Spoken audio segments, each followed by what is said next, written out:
Hello students, this is Vipasha Garg. आज lecture है आपका इंडियन एस्थेटिक्स कोड 302। नेक्स्ट हमारा टॉपिक है आज अभिनव गुप्त के मूल दार्शनिक सिद्धांत। अभिनव गुप्त ही का ही है ये, और जो अभिनव गुप्त के मूल दार्शनिक सिद्धांत थे उसके बारे में बताया यहाँ पे। तो दार्शनिक सिद्धांत में पहले आपका आता है अध्यात्मवाद। ठीक है, इसमें है आपका मिस्टिकिज्म, मेटाफिजिक्स। ठीक है, अध्यात्मवाद को बोलते हैं ये। सेकंड है आदर्शवाद, आइडियलिज्म। आदर्शवाद को हम कहेंगे आइडियलिज्म। थर्ड है शैव मत से लिए आधार, यानी आभासवाद। ठीक है, जो शैव मत के लिए आधार है वो है वो आभासवाद बोलते हैं। अभिनव गुप्त के मत को युक्तिपरक अध्यात्मवाद यानी रेशनल मिस्टिकिज्म कहा गया। यानी जो अभिनव गुप्त का मत था उसको इन्होंने क्या कहा है? युक्तिपरक अध्यात्मवाद, रेशनल मिस्टिकिज्म। ठीक है, अभिनव गुप्त के मूल दार्शनिक सिद्धांत अध्यात्मवाद पहला है। ये जो अभी हमने पीछे पढ़ा है इसमें अध्यात्मवाद, आदर्शवाद, उसके बारे में है ये। यहाँ पर पहला अध्यात्मवाद है, उसके बारे में क्या बताया है?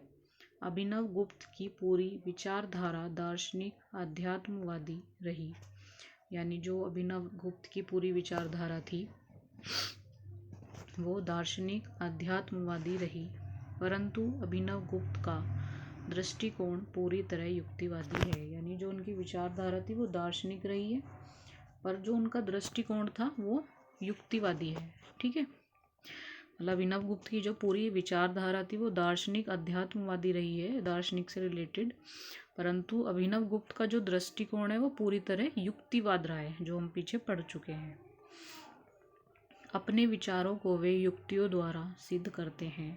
जो उनके विचार थे उसको इन्होंने युक्तियों द्वारा सिद्ध किया था। इसी कारण उन्हें युक्तिवादी आध्यात्मिक यानी रैशनल मेटाफिजिक्स कहा जाएगा, है ना। तो उनके द्वारा जो युक्तियाँ उन्होंने सिद्ध की हैं उसी कारण उन्हें युक्तिवादी आध्यात्मिक कहा जाएगा। उनके दार्शनिक विचारों का आधार तर्क व युक्ति है। यानी उनके जो दार्शनिक विचारों का आधार था वो तर्क व युक्ति है। आदर्शवाद या ज्ञप्तिवाद यानी आइडिया ज्ञप्ति। अभिनव गुप्त एक आदर्श ज्ञप्तिवादी यानी आइडियलिस्ट थे। ये आइडियलिस्ट है, यहाँ पे आई इसमें मिस हो गया, आइडियलिस्ट भी थे। मतलब जो अभिनव गुप्त थे वो आदर्शवादी भी थे। अब है नेक्स्ट अभिनव गुप्त में रस। ठीक है, अभिनव गुप्त की रस की अवधारणा उसके अनुभव की व्याख्या करती है। यानी अभिनव गुप्त का जो रस की अवधारणा है वो उसके अनुभव की व्याख्या करती है। उनका जो अनुभव था उसकी व्याख्या करती है। यह पूरी तरह से मनोवैज्ञानिक व्याख्या है। मतलब ये जो पूरा है वो पूरी मनोवैज्ञानिक व्याख्या बताई है इन्होंने। रस के अनुभव के विषय में अभिनव गुप्त ने 3 प्रमुख शब्द बनाए। रस का जो अनुभव है उसके विषय में इन्होंने अभिनव गुप्त ने 3 प्रमुख शब्द बनाए हैं। ठीक है, पहला कौन सा है? चमत्कार। इसमें क्या है? एक आनंददायक अनुभव। यानी जो चमत्कार है वो एक आनंददायक अनुभव है। परिच्छिन्न आत्मरूप का अनुभव, रंगमंच पर होने वाले नाटक का अनुभव, निगमनता का अनुभव। यानी एक आनंददायक अनुभव, फिर परिच्छिन्न आत्मरूप का अनुभव, रंगमंच पर होने वाले रंगमंच पर जो नाटक होते हैं, ठीक है, उनका अनुभव, और निगमनता का अनुभव। ये चमत्कार के अंदर के बताए इन्होंने कि किस किस चीज़ का अनुभव है ये, मतलब इनका सबका अनुभव बताया है। सेकंड है भोग। व्यक्ति जो भोगे दर्शक या व्यक्ति की सुख दुख की अनुभूति, यह आत्मचेतना से उत्पन्न होता है। यानी व्यक्ति जो भोगे, दर्शक या व्यक्ति की सुख दुख की अनुभूति, जो व्यक्ति की सुख दुख होता है उसकी जो अनुभूति होती है, यह आत्म चेतन से उत्पन्न होता है। मतलब हमारा जो आत्म चेतन है, सेल्फ है, उससे ये उत्पन्न होता है। थर्ड है स्पंद, यानी हिलना, भावों का उद्दीलन। ठीक है, हिलना यानी भावों का उद्दीलन, जो मतलब अंदर हलचल होती है, भावों का जो उद्दीलन होता है उसको बोलते हैं।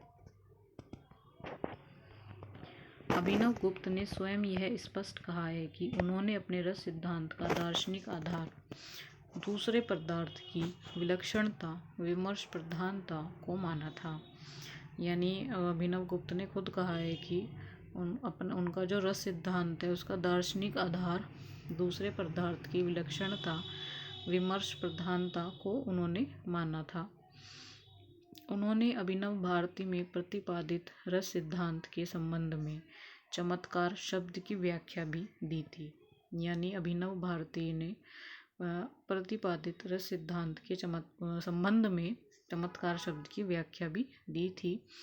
अभिनव गुप्त के अनुसार रसास्वादन एक लोकोत्तर अनुभव है। यानी अभिनव गुप्त के अकॉर्डिंग जो रसास्वादन है वो एक लोकोत्तर अनुभव है। व्यवहारिक जगत के स्तर पर यह अनुभव संभव नहीं, मतलब जो व्यवहारिक जगत है उसके स्तर पर यह अनुभव संभव नहीं है। रस का अनुभव सभी गुणों से स्वतंत्र है। यानी जो रस का अनुभव है वो सभी गुणों से, जितने भी गुण हैं उनसे स्वतंत्र है।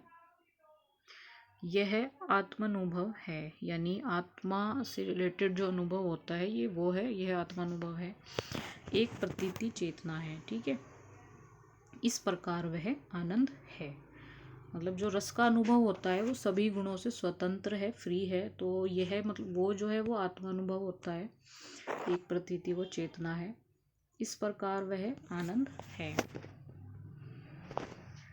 अभिनव गुप्त के मत में अन्य दार्शनिक मतों का स्थान, यानी अभिनव गुप्त जो है उसके मत में जो अन्य दार्शनिक मत हैं उनका स्थान।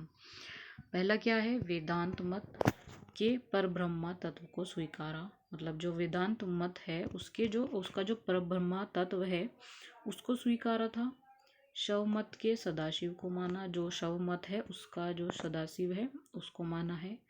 बौद्ध मत के शून्यवाद को स्थान दिया, जो बौद्ध मत है उनका जो शून्यवाद था उसको स्थान दिया। और सांख्य दर्शन के चरम तत्व यानी पुरुष, चरम तत्व कौन सा होता है, पुरुष, को स्वयं पुरुष तत्व के रूप में माना। ठीक है, जो सांख्य दर्शन का के जो चरम तत्व है पुरुष, उसको स्वयं पुरुष तत्व के रूप में माना था। ये चार है, मतलब ये अन्य दार्शनिक मतों का स्थान बताया है जो अभिनव गुप्त का मत था उसमें। ठीक है, आज की वीडियो में इतना ही है। आगे का आपका अभिनव गुप्त ये कंप्लीट हो गया है। आगे नेक्स्ट आपका टॉपिक जो रहेगा वो आगे की वीडियो में डिस्कस करेंगे। ठीक है।